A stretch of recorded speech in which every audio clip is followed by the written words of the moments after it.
Welcome to USA Global TV and Radio, where our mission is to provide education, entertainment, hope, and inspiration. USA Global TV and Radio connects you with experts and audiences all around the world every single day to help you succeed in business and to live a richer life. Visit us at usaglobaltv.com to learn about career and life-changing training and mentoring programs like the Listening Mentor. Subscribe to our newsletter to stay informed about our special programs and offers. Discover how you can become a guest on one of our shows or a host or producer of a USA Global TV and Radio show of your very own. That's USA Global TV and Radio, where the doctor is always in.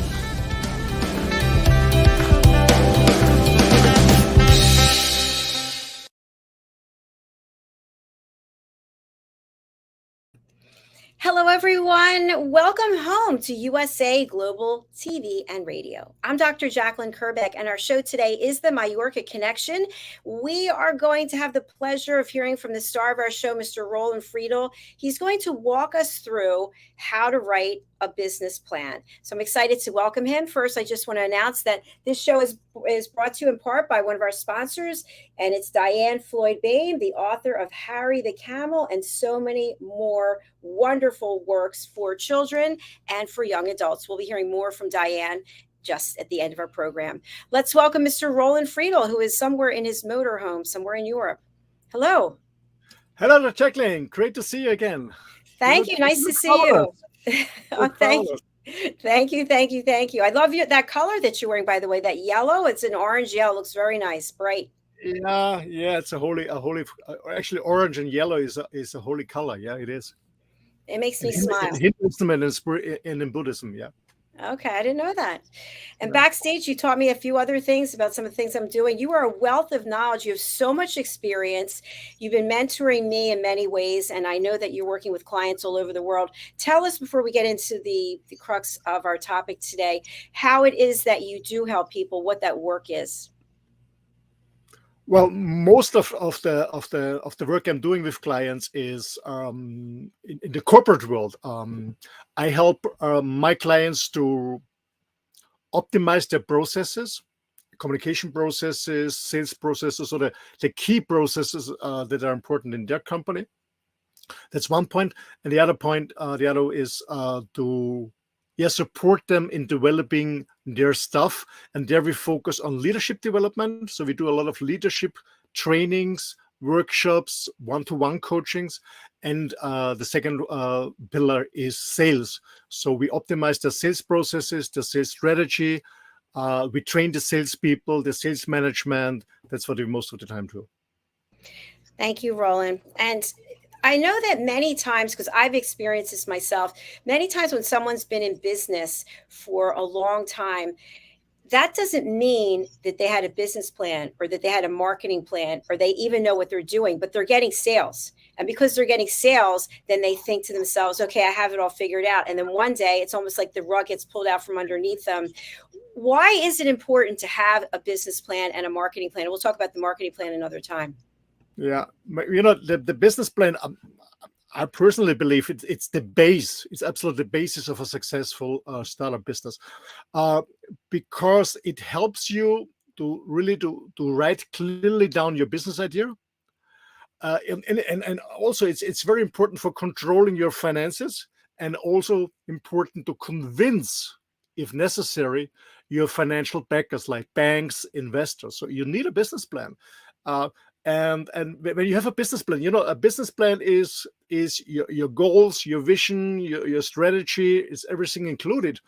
And when you work after your business plan and you follow the steps, you follow the structures, you can be successful. As you mentioned before, JACALYN, you also can start without a business plan, and maybe you're lucky and you're successful. But the question is it duplicable what you're doing? And the most important thing in business, what I learned, is it duplicable, because when you had one client and you know exactly how you found this client, you can duplicate it. So you can have 10 clients, you get hundreds and thousands. So you need a structure that is duplicable. So and whoever joins your company in the business when you're growing, knows exactly the business plan, knows exactly the strategies, and what's all involved. And this means it's duplicable, and so you can grow and grow and grow. But otherwise, it's a happy. You're just happy and lucky that it's working.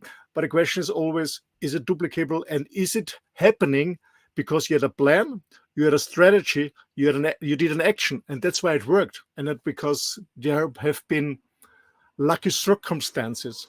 Because business is hard, business is getting harder, there's more and more condition, and I wouldn't build up a business on lucky circumstances, not at all.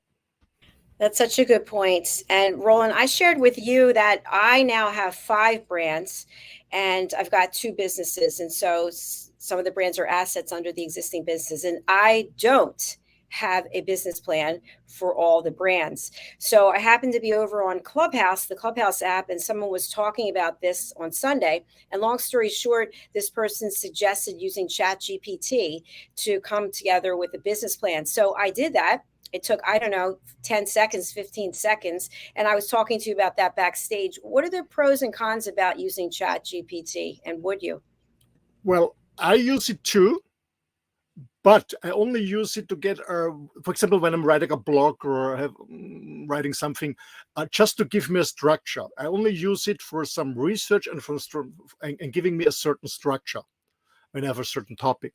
So when you use ChatGPT for a business plan, it gives you a structure, but you have to fill in your personality, your business idea, your market, your competitors, your financial plan, and so on and so on. So it gives you a structure that's nice to use it, yes, but the work has still to be done.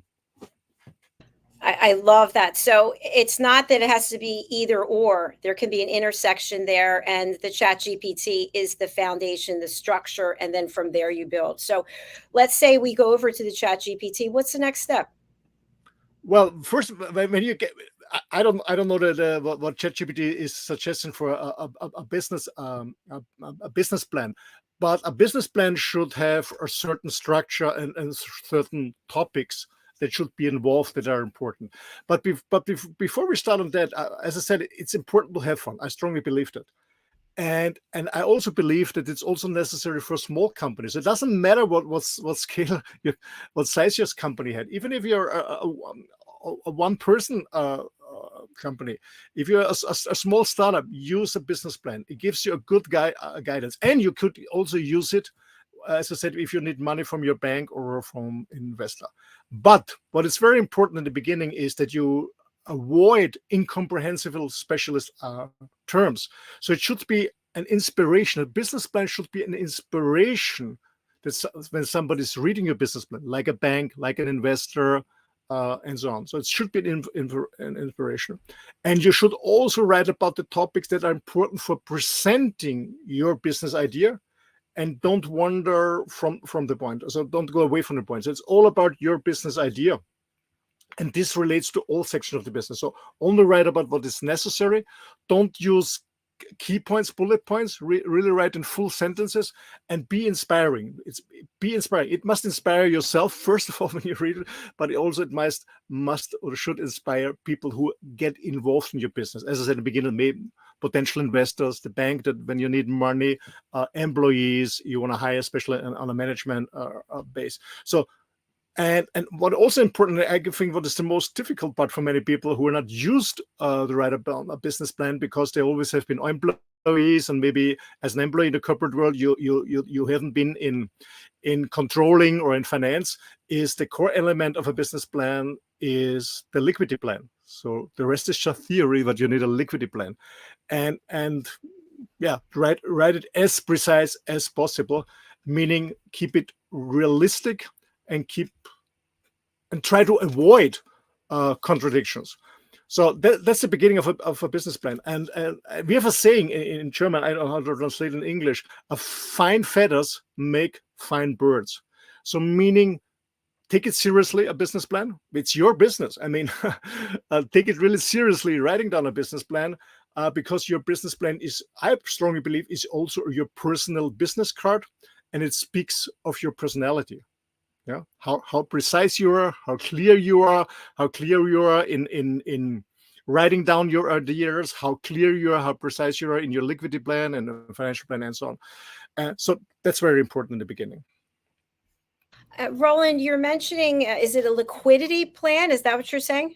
If you A decide liquidity to, plan, yeah, you need one, of course. Yeah. can you explain to our audience what that is? We will come later if it's okay for you. Okay, yeah, sure. Okay, perfect. Okay, so you've outlined the why and the importance. So what's the format for a business plan? Well, it's written, first of all, as I said, it's written. And I strongly believe it shouldn't have less than 6 to 8 pages. Yeah, the more precise you are, the better it is. So really make a good business plan. Sorry. And it should be a certain structure. Have a good cover too. On the cover, maybe you have your logo. If you already have a logo, you present yourself and your co-founders. And then you should have, I believe it should have nine steps inside. First of all, start with a summary.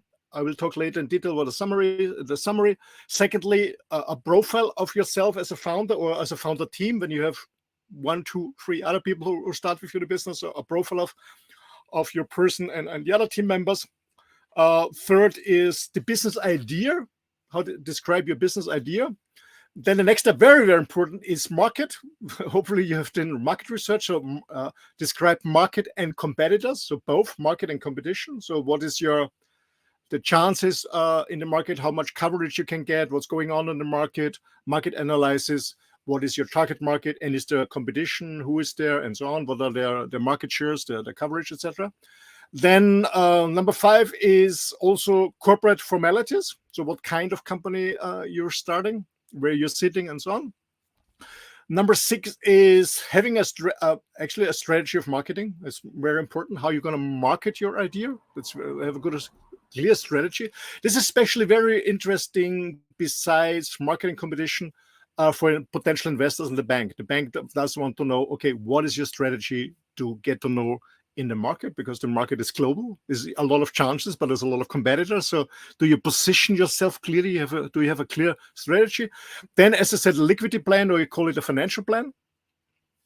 So you need a financial plan and a liquidity plan, because it's all about, do you have cash? How's your cash flow to get your bills paid? And number 8, chance and risk, or some call it a SWOT analysis. So what are your strengths? What is your weakness? So chance and risk.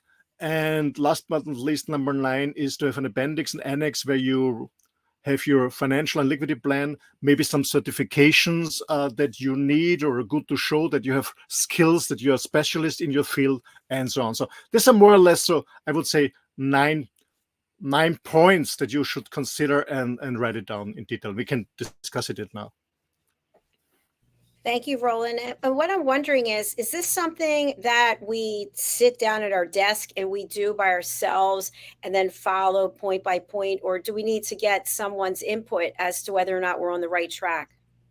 I mean, as I said before, when you have been working in the corporate world before, and you have an expertise on this because you have been in charge for writing a business plan or a financial plan or a strategy, marketing strategy, whatever, so you know part of it, of course you can do it by yourself. But it is very helpful that you have a person, maybe a mentor, who is successful in his or her business area, business field, and can have a look in your business plan if it's and ask you question if it's reasonable, if it's working, and stuff like that. It's helpful to have a third person, a skilled person with experience to help you. Yes, but at the end you have to write it down yourself. It's so important that you write it in your own words, but you need somebody who is experienced to give you feedback. Of course, it's helpful. Feedback is so important, and people are not always open to the feedback because they feel like they know everything that they need to know. So can someone work with you, for example, to help them create the business plan, or do you come in after it's already written, or both? A good question. Sometimes people come from the beginning because they say, okay, I need help. I need somebody help, especially those people who start a new business and they need or they want to engage investors, or they want money from the bank. They are very, very looking for, they have a very professional and a very good business plan. Yes, absolutely, they come. Some come because they get a feedback of a potential investor or a bank that said, "Oh, this is not a good business plan." So they said, "Oh shit, what am I doing? Maybe I'm looking for an expert." So there are different starting points where people come. Okay, thank you for sharing that. So, what's the next step? Okay, so when you have the structure, then write down. First of all, start with the summary. So the summary is there to have as I said, to engage the reader in the beginning. Yeah, it's like when I have a good book, and then on the first page you decide if you continue with or I, at least myself, there's so many books on the market. On the first page or on the first paragraph, I decide if I continue reading or not. Is this worth it? Does it get my attention or not? Does it engage me or inspire me or take my whatever? So this is the summary. It's all about to arouse the reader's interest.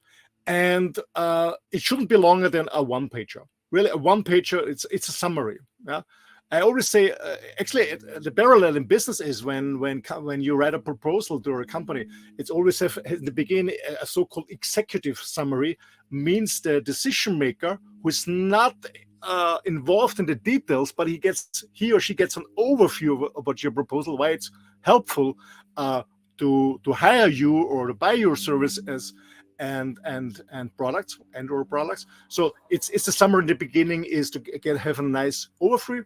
And what it contains, presenting in a short, as I say, in a one pager, your business shortly, this and describes you to give you actually a short overview about the most important points in your business.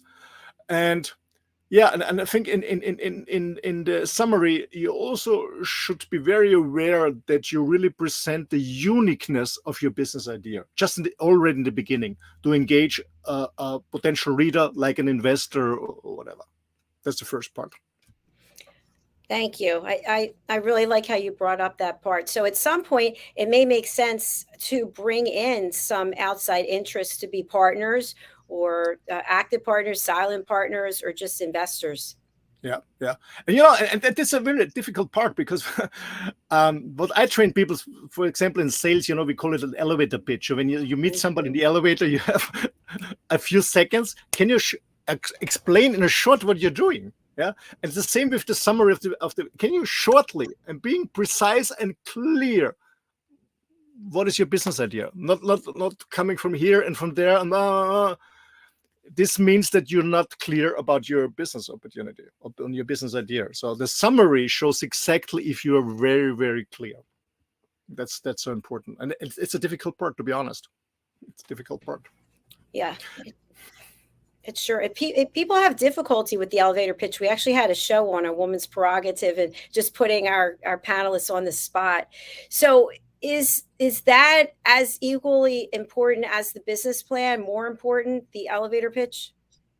Well, it's part of it. It's part of it. But you always need an elevator pitch, because when you meet somebody, you have to know exactly with 1-2 phrases what you're doing. And it is, I don't know who it was. It was a very famous actor. I guess it was Sir Peter Ustinov.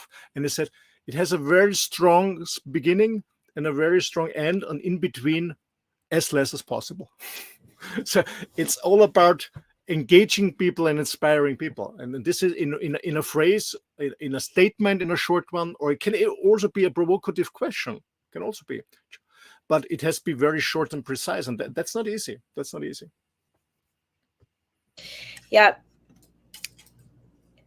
I'm just thinking now, for anyone out there who's watching or listening, that this is really critically important. So I'd also like to suggest that people listen fully as opposed to taking notes. You can always watch it later, because sometimes you might miss something in the direction, because this is what you're sharing today is something you would get paid for. Yes. $1,000 an hour, 1,000 euros an hour. So if you're out there, whether it's the live or the replay, please just listen, and I'm going to turn it back over to you. Yeah, and the next part is, as I said, is describe shortly yourself when you start as a one-person company, or your team members.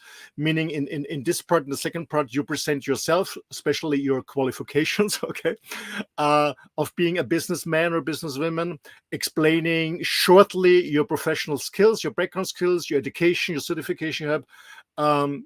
yeah, actually it shows up how you obtained your skills, maybe on a university, or you did extra training, or you joined whatever. And importantly, relevant experiences are convincing. Okay, that's important. So I give a short story. 1.5 years ago, a very good friend of mine came to me in Mallorca when I was still living there and said, "Hey, I'm looking for a sales director for the DACH region." DACH region means Germany, Austria, Switzerland, for the German-speaking country. A salesperson for a new IT company. And I thought he wants somebody from my network, so I brought him somebody, but it was expensive. And afterwards, he kept saying, "No, Roland, I was thinking about you." So I was thinking about it. I said, "Why not?" But actually, they couldn't pay me. But anyway, so I was writing the first time in my life because one of the other owners wanted a CV, a curriculum vitae for me. And I never used a CV in my life, never, ever, because always people came to me. They hired me in the corporate world. They hired me as a consultant. So I never needed a CV. But anyway, so I was sitting down writing a CV. I asked a friend of mine, what's the state of the art, so they have a nice structure, and then writing down all my jobs. And I was sitting down with my previous girlfriend, and about my experience. And the funny thing is, we came across that I did 40, can you imagine that, Jacqueline? 40, sorry, more than 50 different paid jobs in different areas, 15 different areas that I get paid, from modeling, like I was a model, I was a security guard, I was a coach, I was working as a waiter, and so 50 different jobs I got paid. I was writing as a reader, so different stuff. And then it was the question, what is relevant for this specific job description? So what I'm talking about it, only write down what is relevant for this precise business. Okay, so when you start, I don't know, whatever it is, a financial company, and if you're a yoga teacher, you have a yoga teacher certification, it's nice, but it's not relevant. Okay, that's what I want to say. Okay, so explain your professional skills then and show how you obtained them, but only relevant one. Because maybe you can also describe when you have a background in the corporate world. What was your former jobs when it's relevant for this business idea? So hard skills are important, but also look at soft skills. They're also important too. So when you have, for example, when you're starting a business, it's also good when you have soft skills like leading people, engaging people, inspiring people, because when you want to grow, you want to hire people, you want to engage them, you want to inspire them, so stuff like that. So the business know-how is required for, actually, yes, for creating a business plan. And yeah, be very precise on that. On your personal stuff, but it has to be relevant. That's important for the reader. Any question on that, Dr. Jacqueline? No, I'm following along. It's great. Okay. So, and number 3, the next step is the business idea itself. And actually, in this chapter, it's all about presenting your offer to the world, to the market, whatever your targeted market is. So you're presenting here, and it's important that the reader, in this chapter, the reader should be convinced that your business is competitive. Okay, it's not only about the business idea, but really be so sharp and clear what is your, some people call it the USP, the unique selling proposition. So why you, and why are you competitive? That's also important. Not the idea itself, yeah, it's cool, writing down your idea, but also why it is competitive, why there is a market, and why people will buy it, or why people need your idea, or whatever. So what is important is, what I want to say is, try to put your business aims into, what I call it, in a nutshell, and concentrate on your main competences. So don't be too broad. I always when I coach people in business is say, okay, be very clear about your target group, because when you want to hit everyone, you lose everyone. So be very clear about your target group. When you're successful, you can broaden your target group in your market, of course, but be very precise in the beginning. Be very clear. What is your nutshell? Where are you competitive? Where are you different than the other one? Why are you making a difference for this certain targeted group? And yeah, because when you're not very specific, I guess the quality will suffer. That's I would say, what I think. Yeah, and what is also important in this chapter in the business idea, that you are able to highlight the customer benefits out of your products, out of your service. Okay, so highlight also the benefits. So think about from a customer's point of view, what are the benefits for them that you want to create. And as I said in the beginning, it must be clear that you're competitive, meaning describe the difference between your business idea and those who are already in the market, meaning your competitors. So business idea, it's presenting, I just repeated, it's presenting your offer. Your reader should be convinced that your business is competitive. So be clear about your nutshell, your targeted market. As I said, less is more, meaning be very precise in your target market in the beginning. Don't try to hit everyone. You will lose everyone. Describe also the benefits for a customer and describe the difference to your competitors on the market. Hopefully you have done some market research in the beginning. Yeah, that's the business plan. This was this the business idea number 3 on your business plan. Any questions here, Dr. Chika? Yes, I do have a question. How much time and money should be spent on research? As much time as is necessary to get a profound idea if your idea is working or not. Because sometimes we have a very clever idea, but it's not working. Or sometimes timing is not perfect. You're too late or you're too early in the market, because timing is also the market research is critical. Absolutely. Meaning, the more you invest in your business, or the more investors are needed, the clearer and the more precise is your marketing research plan. The more money you risk, and you want your money back, the better prepared you should be, of course. So I just want to run something by you. I know you have some more points to go through, but for a real world example, there are, I don't even know how many authors in the world, right? And you're soon to be an author, a published author. I'm a published author, read. I mean, so many of our team members, and my genre is children's books. And how many children's books are there? A zillion. And so what I'm working towards is a brand, The Amazing Adventures of Lady Ella. I've got a website, I've got merchandise, and it's how do I differentiate myself from everybody else who's out there? And the way I look at it is that they're tied to an initiative, which is learning how to listen at an elevated level. And there's courses, et cetera, et cetera. So how would I determine who my competition is just in terms of children's books and the messaging? That's just a high level question. Well, for example, you can Google children's book teaching listening. Okay.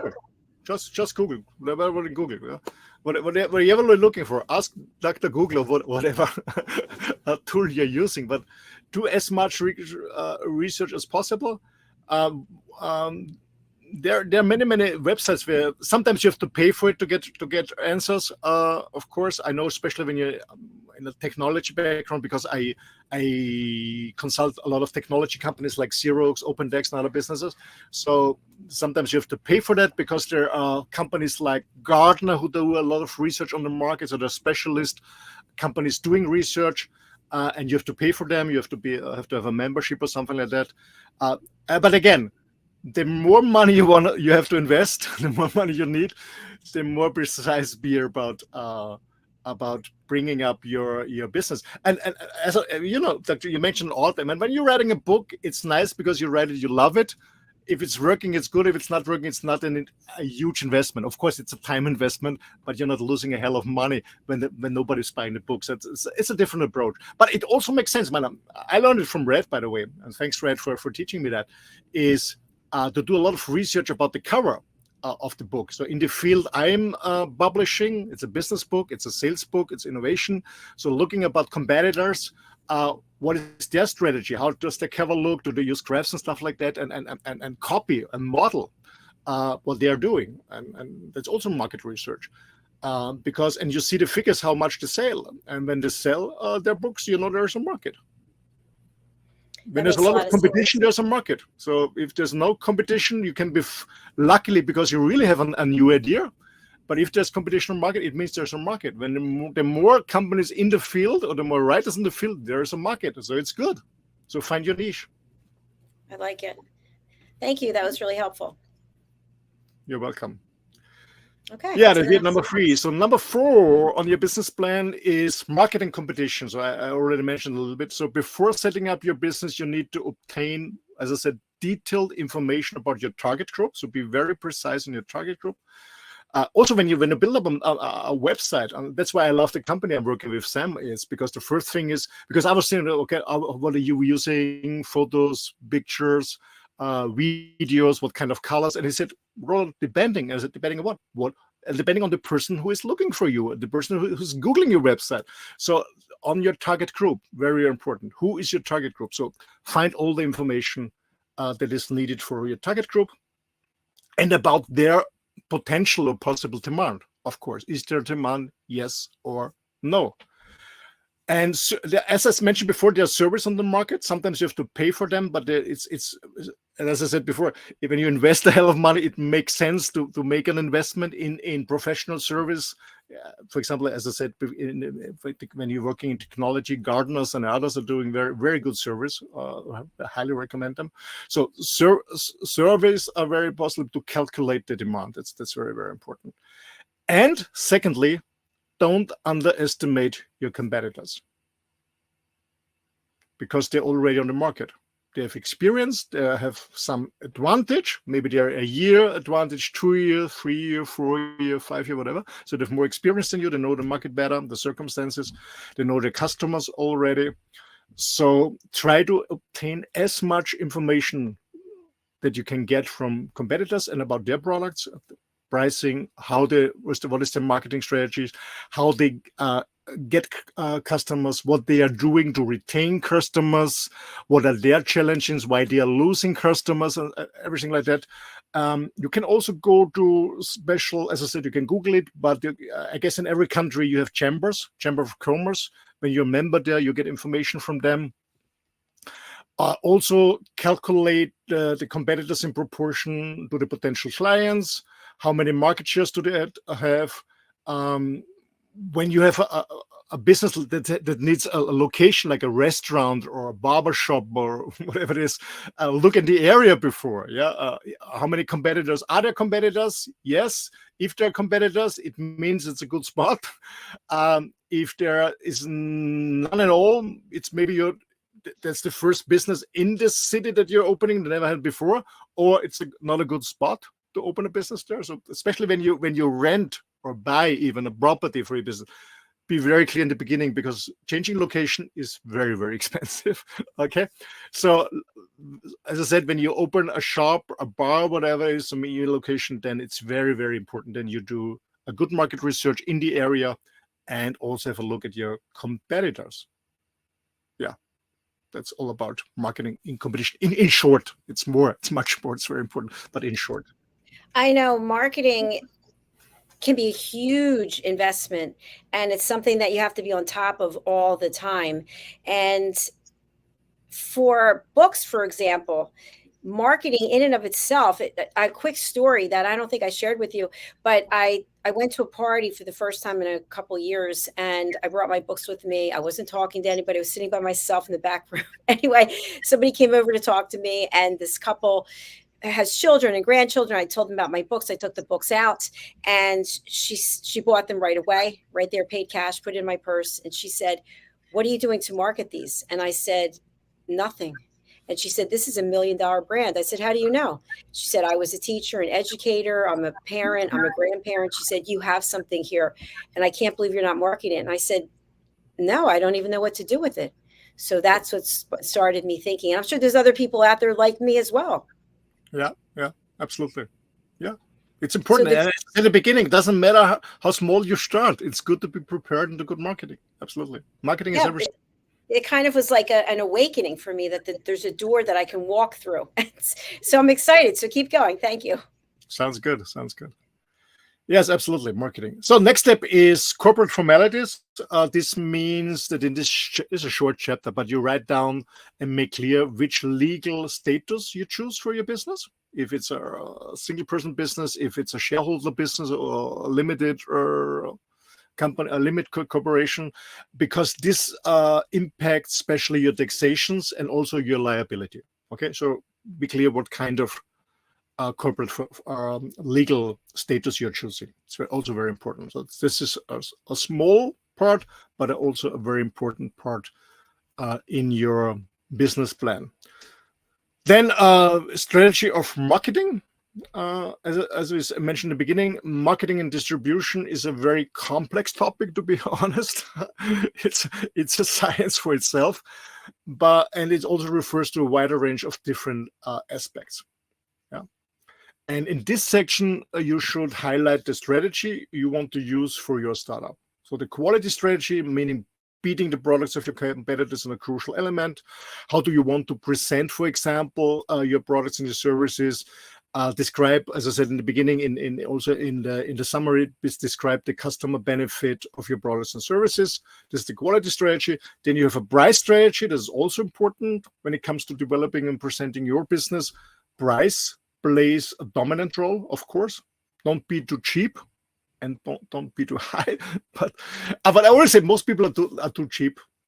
Especially, I coach a lot of coaches and therapists because I'm very involved in the men's work, and I started this German platform, and 23 or 24 men approached to me and want to contribute in the podcast to spread the message of what they're delivering to the men's.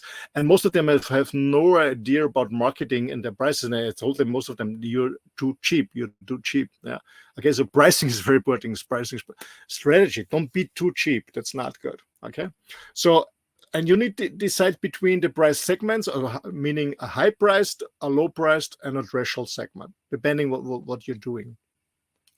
And also in this area, in the price strategy, of course, be aware of cost coverage. So when especially people who are starting, for example, online shops on Amazon or other platforms, they look at the selling price, but be aware of what you're buying for the product, what are your costs, your distribution costs, or commission you have to pay on platforms, stuff like that. So be aware of cost coverage and competitiveness. So don't be too high to be competitive, but don't be too low, and meaning you cannot cover your costs. Okay, both is critical. Then you need a distribution strategy, meaning you have to create a distribution concept which is adapted to your product and service, and also creates I would call it empathy amongst your target group. So it must fit to your target group. So when your target group is clear, have a look how they purchase a product. Is it online? Is it face-to-face? If they want to go to a shop, stuff like that. Okay, so it has to be it has to fit to your target group. Especially when your group is elder people who not used the internet, maybe an online shop is not a good strategy, for example, stuff like that. So your distribution strategy has to be aligned to your target group. And also think about alternative concept. Maybe there are alternative concepts coming up on the market with new distribution approaches. Look at them, but they always should be adapted to changing customer requirements or to changing marketing conditions. For example, like in the pandemic in 2020, 2021, nobody was going to shop. It was helpful for people to have an online opportunity, an online shop and stuff like that, or online consulting or whatever. Okay, so distribution strategy is important. And last but not least, of course, the marketing strategy itself that elucidates your marketing plans. And to be honest, don't limit yourself on classic marketing channels like internet and personal cards. And you hire a specialist if required. If you have no experience in marketing strategy, please hire a professional. It costs money, but it's just an investment. It's an investment in a business. And I can tell from my own experience, it makes much more fun to avoid mistakes. Obviously, we learn from mistakes, yes, but in marketing strategy, a mistake can be very expensive and it can ruin your business before it even started. So if you're not familiar with marketing strategy, I highly suggest a marketing specialist. Yeah. Any questions here? When you say hire a market strategist, is that something that somebody can do part-time? Yeah, absolutely. Depending on the size of your business scale and what you're doing. actually, I'm just with Munir together. I'm just in a conversation with a company who wants to start in Europe. They're coming from Middle East, starting in Europe, and they're thinking about hiring me and pay me by hours, per days, or maybe it's cheaper for them to hire me for 6 months and pay me a monthly plan. It depends on how fast they want to you want to penetrate the market and what should be involved in the marketing strategy. Yeah, it can be just somebody who really mentors you or coaches you, maybe an hours a week. It can be more. Depending on the business, it's depending on the industry, depending how fast you want to penetrate the market, and of course how much money you have to start. Of course. And a question I have for you about the money, because this comes up quite often on some of our other shows. If, let's say, the person wants to grow their business and there's a lot of opportunities and they evaluate them, maybe they meet with coaches, mentors, etc., and it makes sense to go in a certain direction, and the business owner doesn't have huge piles of money sitting around, so they could take the money they might have earmarked for something else and use it for this project. What I'm finding out is many business owners will just do nothing because they're coming from a position of fear, and they think, okay, I've got this cash, I'm going to keep the cash, as opposed to take a chance of losing it to put it onto this way to grow my business. What would you suggest in that regard? Well, first of all, there's more money on the market than good ideas. So the most important thing is the good business idea, not the money. Because I know a lot of people who have a lot of money, bad ideas, and they fail. So money doesn't save you. Okay, it's about the business idea. And when your business idea is good, you will get money from a bank or from investors, crowdfunding, whatever it is. So the business idea is very important. Don't care about the money. People are always thinking about money. It's you have a good business idea, a good business plan, meaning an inspiring business plan that is precise, that is clear, and then you will get the money. And then it's the question, if you bring a partner in who has the money, or you do crowdfunding, or whatever it is.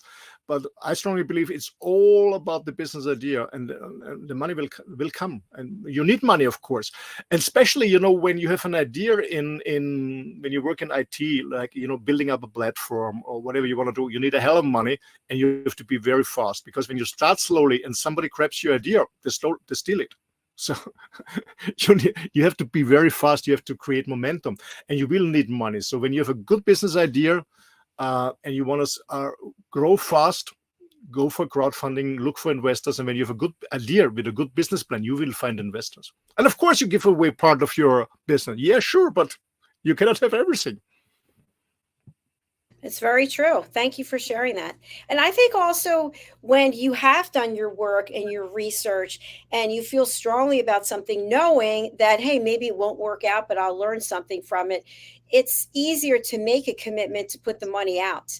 So what I mean by that is, there are a number of things that I have been doing that I don't know that there'll be an immediate return, but it's part of my strategy. And I feel like I need to put the money in these places based on what other people ahead of me have been doing.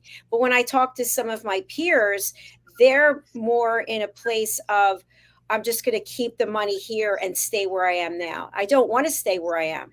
I don't. Well, first of all, yeah, that's the reason why we don't have so many entrepreneurs, because people have fears. That's normal. But the point is, when you start a business and you're not willing to invest your money, meaning you don't believe in your business, why should an investor believe in your business, or a customer? It all starts with you. It's full in. It's all in. It's all about all in. Of course, you have to be aware about risk. When you're a single person, go. When you're responsible for a family, small kids and stuff like that, you cannot go on high risk, for sure. That's no doubt. But if you're not willing to invest your own money, means you're not believing in your own business. And when you don't believe in your own business, please stay away from it. Stay away from it. Exactly, because if you don't believe in it, who's going to believe in it? Yeah, absolutely. It's crazy. Absolutely. Crazy. Okay, so 3 more. Shortly, you need a financial plan, meaning a financial plan which states the financial situation of your company. and forms also the key elements of your business plan. And so the financial plan, do you have money? Yes or no? How much money is needed? What kind of investments are you doing? Stuff like that. So the financial plans. And the liquidity plan this is one of the most important parts of your financial plan, because the liquidity plan presents all private and business income and expenses on the first year monthly. Okay, you have to show exactly the first year, month for month, what is your private and your business income, so you make sure that you have cash. Yeah. And in the second or third year, it needs to be accomplished annually, of course. And by means of this liquidity plan, you can calculate when your business starts to be in the black figures, meaning when it's break even, when it's the critical point, or we call it break even. Okay. And furthermore, I think it is a continuous controlling instrument of a liquidity plan by comparing your target and your actual figures, so you can react on time to negative developments and really change direction when it's possible and adapt it. Okay, so financial plan, liquidity plan are very, very, very important. Some people have a financial plan, most people don't have a liquidity plan, but it's very, very important. And actually, a friend of mine, I want to name him, he started a cafe, and never been in this business before, had a good idea, moved to a city, 400 kilometers away, not knowing anyone, finding a spot with somebody close to the coffee.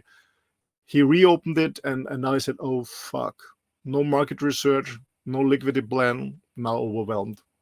So that before beginning. Yeah. Also, financial plan, liquidity plan, you have to be very precise. And I guess most people need a professional consulting on that, because most people have not any experience on that. And we don't learn it in school at all. So if you're not working as a controller, or you have been in the corporate world, a chief of finance officer, stuff like that, you should really recommend hire a professional expert. And maybe the coaching just needs 1 or 2 hours, but it's about staying alive or die early. Okay, that's very important. So the next point is chance and risk. So be aware about chances and risks. So meaning, what does it mean when you do this on the short term and long term? What does it mean when you don't do this on the short and long term? So because starting a company is not only an opportunity, it's also a risk. So therefore, it's important to scan the risks for your business idea and develop an action plan for different cases. And to be honest, what I always suggest is, when you calculate in your business plan, in your financial plan, the proposed the assumptions of how many sales you're making, always do 20% less. And when you talk about costs and expensive, always add 20% as plus, and then you are safe. Most people say, okay, sales like this, costs like this, and then there's a huge gap, and when it's not working, you really go to hell. So I always say, when you calculate your sales and your profit, always say 20%, 25% less, that you're safe. And then when you also calculate your expenses, your costs, say 20-25% plus, and then you're in a good range. That's very, very important. So yeah, think about worst case and best case scenario. That's what I mean by this. And to get a better overview about the main risk in your business, and also ask other business owners in your area. So last, and you listen to the appendix and the annex, as I said, please add, maybe most people are using Excel, financial liquidity plan, maybe your CV, your curriculum vitae, your certifications that are relevant for this business when you have them, maybe preliminary contracts with potential customers when you already have them. So people said, yeah, I'm gonna start. Yeah, when you did some research on people, and you're asking potential clients, and somebody says, yes, when you start, I'm your client. So when you have preliminary contracts, and also if you have references, pilot customers, references, stuff like that, add this too on your business plan. Yeah, hell of work, but it's worth to invest the time and maybe money when you need a specialist to help you get feedback. Yeah, that's more or less. That was really helpful. I do have another question, which is about the references. I know that references are extremely important, and recently added to our survey tool that after a guest comes on to USA Global TV and Radio, they get a survey. And we've had pretty good return of the surveys. And of course, that's an opportunity to convert people to a sale, to bring them onto the team. So what I added was, will you give a testimonial that we can use on social media? And just added it, the last two people, and they both said yes. So that didn't cost any money. Yes. That was. And by the way, sorry, you asked me to, and I forgot it. Oh, that's okay. And these were guests. These were guests from the show, okay. members.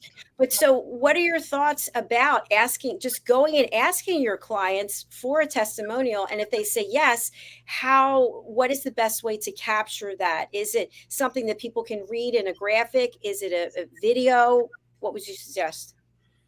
Well, at least a written form, and you can add it to your website. Maybe not the whole letter they're writing, maybe the bullet points, why they love your services, why they are happy, why they got a benefit out of your service. That's one point.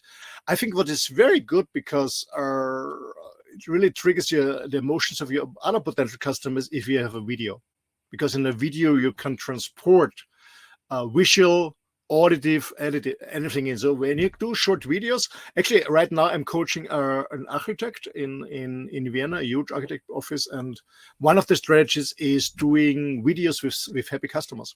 Yeah. And showing the building that they created, showing the building, and also interview the user of this building. And yeah, videos are it's a cool form, absolutely. But it's a hell of work, for sure.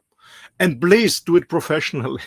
It requires investment again, but references are very helpful, especially when you're targeting your market with a new product that people are not used to it. References are very helpful, especially when you target with maybe your product is already existing on the market, but you're targeting a new target group that never used the product before, so they have no experience and stuff like that. Then references are very helpful. So when you have a new product and or a new targeted group, references are very helpful to build up trust and confidence. Thank you, Roland. I have to just say that my eyes just flew open. My eyelashes stayed on, thank goodness. I'm thinking, why wouldn't I take those testimonials and put them on the website? I never even thought of that. So it just goes to show you that as a business owner, we can be just so in it, we can't see the big picture sometimes. Absolutely. No, references are very helpful, of course. Yeah, that's why it's great to work with someone like you who can really get the thought process going. So thank you again. I know I've kept you here over time, but we're meeting afterwards, so it seemed okay. What would you like to leave our audience with in terms of building a business plan and reaching out to you to help them do it? Well, when you think about starting a business and you want to really do it on a professional base, and you really want to avoid mistakes. You're always doing mistakes. It's all about learning experience, no doubt. But you can avoid mistakes that can cost you a hell of money or the whole business idea. So I highly suggest invest in a professional consultant or coach on that. And if you say, well, I don't have the money, maybe you can make an offer and say, okay, when it's running, I pay you more, or maybe I give you a certain percentage of my company, whatever. There are different business models, but really don't make the mistakes that many others do, because we know that 95% of all businesses don't survive the first 3 years. And hopefully you're not one of them. So hopefully you're one of the survivors, and not only surviving, but growing and making a difference in your customers' world. So I highly recommend start professional with professional help. And because many people have a good idea, they have a good intention, they have a good work skill, and then they said, no, I don't do that, I make it by myself. Not a good strategy, believe me. I made the same mistakes in the beginning, and it cost me a hell of money. Believe me, guys, it cost me a hell of money. I learned a lot of it, but it was a lot of pain. And I started my businesses 40 years ago. There was no internet, there was no global market. Now you're working in a global market. When you go online, everybody knows about you. And when you're not fast enough and clever enough, maybe somebody else is copying you who is cleverer or has more money or has more experience, whatever. So be aware of it. When you start very good. and look for professional advice. And maybe you have to give away a certain percentage of company. Who cares? I mean, it's better to make a 50% of a million than 100% of zero.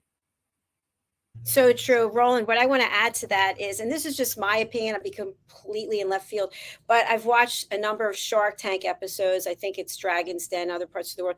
And people wait to get on this show. I don't know what the amount of time is, but it's a certain amount of time that they wait to actually get on the carpet before these investors. And I imagine that they've had to make some sacrifices, that there's been some expense there, and they get in front of them and they go through the whole pitch. And one of the sharks will make an offer that isn't exactly in alignment with the person's, what their offer, what they wanted it to be, but they'll still have primary ownership and they'll say no.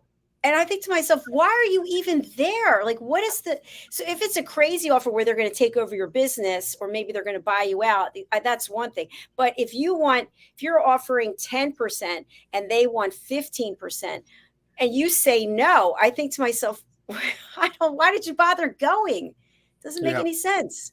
No, not at all. And you know, at the end, these people are not able to be team players. So it's very important when you run a company, be able to be a team player and trust your stuff. I mean, when you don't trust your investor, how are you going to trust your stuff? Yeah, exactly. And, you know, something I think would be great for another episode is that sometimes, at least this is what I've seen on the Shark Tank show, is that people are so emotionally involved with their brand and their business that it's like it's their baby. And they say that this is my baby, but it's also a business, and the business has value and it has a perception of value. And so even though it means everything to you, it might not mean anything to anyone else. And you have to be open to feedback and to mentoring and coaching, or just stay at home. Absolutely. And as we always say, you know, the worm is for the fish and not for the fisherman. I never heard of that. Yeah. I had it many times that people tell me about their business idea, or how good it is, how they love it, or what they don't like. And I say, it's not about you. It's not about your targeted group. It's not about you. Not at all. It's about your customers who are going to pay you. So that's what we say. The worm is for the fish, not for the fisherman. Excellent. Thank you so much. It's been a great show, Roland. How can people get in touch with you? And again, are you taking on new clients, or what's your situation there? We are taking new clients who are committed, because as I say, myself and my team, we are 100% committed. When you're 100% committed and we have 200% of commitment, yeah, we take clients, but only clients who are really committed. That's for me the most important thing. We don't have the time to play around. So when somebody is really committed, when I say, okay, I want to go for it, I want to make a difference, I want to have I want to be successful, I want to make a difference in my customer's experience, and 100% commitment, yes, contact me. The best way to contact me is by email. It's office@my name, rolandfriedl.com. It's ROLANDFRIEDL.com, rolandfriedl.com. Or you can go to my business website, which is quite a long one. It's called Spartner, like sparring partner with double R, Spartner-performance.com. It's in German and in English. And then you will see all the offerings we have. But just contact me, send me emails. We can make a video conference, whatever. And let's take it from there. But as I said, 100% commitment. Yes, fully committed. Don't waste the man's time. He's busy. So. All right. Thank you again, Roland. I just want to spotlight Diane Floyd-Boehm and Harry the Camel. It's a fabulous book, as well as the rest of the books that Diane has. So please do watch this sponsorship I'm going to be bringing up. We really do appreciate Diane. She's brought so many people to the channel. It's amazing. Here she is. She's an official VIP sponsor, Diane Floyd-Boehm. Let's take a look at one of her sponsorships, and then we will be back with our next show. Hello, boys and girls, and welcome to Story Garden. Your host, Diane Boehm. I'm so happy to have you here today. Diane Floyd-Boehm tells wonderful stories that warm the heart, spark the imagination, and unite people and families across generations. For children, Diane's Harry the Camel connects with all of us who've ever wondered how different our lives might have been if only we'd been born something better, like a wonderful horse instead of an ordinary camel. In the end, we all learn along with Harry that there's nothing better than just being yourself. Diane's little girl in the moon looks down on earthbound children and wonders if they know she's just like them. A story of love, home, and the bond between mother and daughter, its powerful theme that we're each of us different yet all of us the same plants a seed in children that promises to blossom within a loving and trusting grown-up.